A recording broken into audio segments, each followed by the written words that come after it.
got to go to the Rich Hospital. There's some kind of power play happening at the Accra Regional Hospital. The first time we went there last week, it was for the commissioning, but today is the day that patients are actually going to be allowed in this new facility.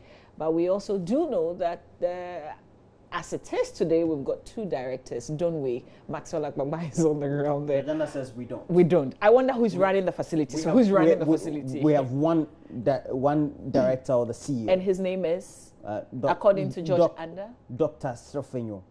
He's the one who... Dr. Strofenyo? Okay, Dr. Strofenyo. He's the one who has been given the letter by the Ministry of Health to be the CEO. Okay. The old one, kaput. Maxwell Akbaba, if you can hear me, who do you see running the facility today? Yeah.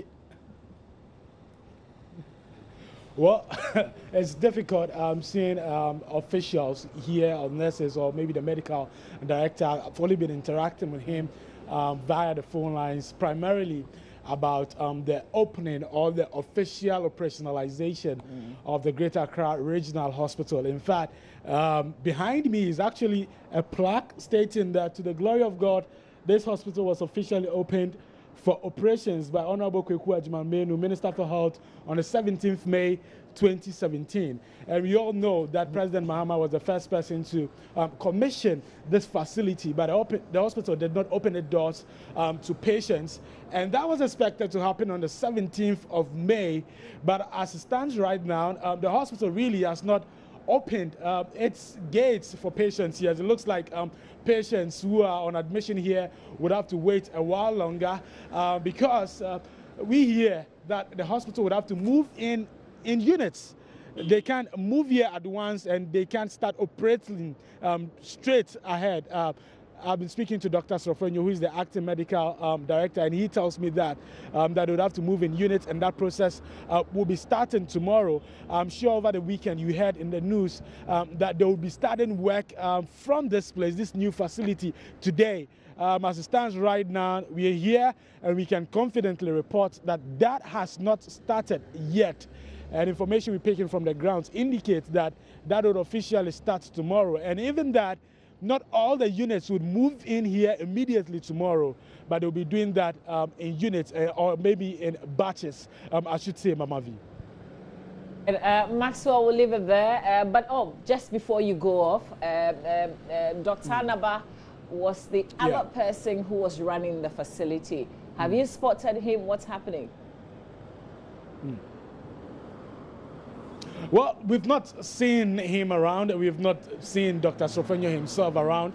Maybe after this report, we'll go around looking for them to speak to some of the issues coming up, because officially we're told that they would open today. A lot of people thought that after the official operationalization ceremony, the hospital would commence work on 17th May, but that did not happen. Yeah. So right after this report, we'll be going looking for them to get answers to some of these questions, Mama. Okay. All right, Maxwell, we'll leave it there. Thank you very much. That's Maxwell Akbaba at the newly commissioned Accra Regional Hospital, Rich, here in Accra. It's the biggest in Accra, by the way. I think what's fascinating is who really is in charge of that facility. You had a conversation with the PR of the Ministry of Health. Yeah, and that man is sarcastic. I've been listening to him all over the media, and today he was sarcastic again. Yeah? He asked me, it says even in the Bible, people will move from one place.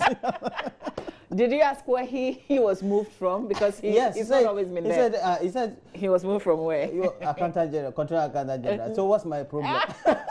And then George Anda says that I seem to be very biased in my questioning this morning, especially on this subject. He says this is not the Roland that he knows. I don't think.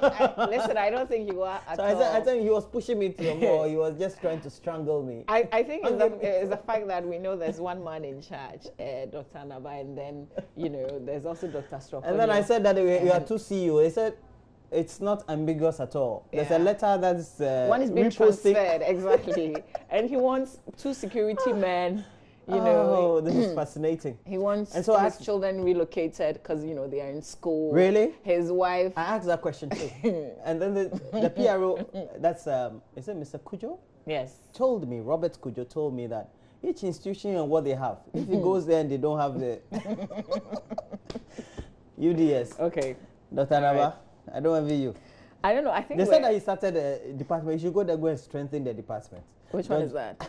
Which department? Is it an anesthetic department or something? I think it's just the Anesthetic. And then Georgiana said that it's a normal practice. Why am I trying to read? Okay, listen, enough.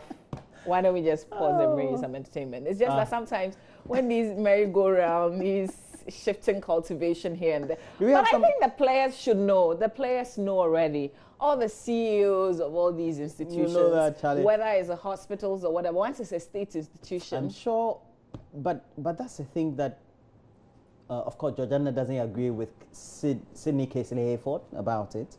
But Sydney says that we shouldn't be having the movement of people just because the government changes. Yeah, but that's the reality. We do when government changes. But with that said as well, there are also people. So it means that occupy if I have a position that, of course, I'm appointed within this period, and let's say the MPP government goes off with any time after any election, it means that I should know that from that day my position is on. Oh, listen, what I would tell you as a friend is have an open mind. They won't sack you, but you may be transferred. Listen, if you're fortunate, you'll still be in that institution. But remember, you will never speak for the institution. You'll be faceless, like, okay, you know. As if you never existed. Exactly. You get what I mean? If you were a spokesperson before, you won't be a spokesperson. We're talking about one of our friends who is a spokesperson for one institution. He's no more there too. Yeah, but he's still within the institution. Oh, he is. He's doing other things. Okay. That's what. Just have an open mind. Enjoy the shifting cultivation. It's part of the game, man. We live in Ghana. Enjoy it. We've got entertainment coming up. It's brought to you by Airtel.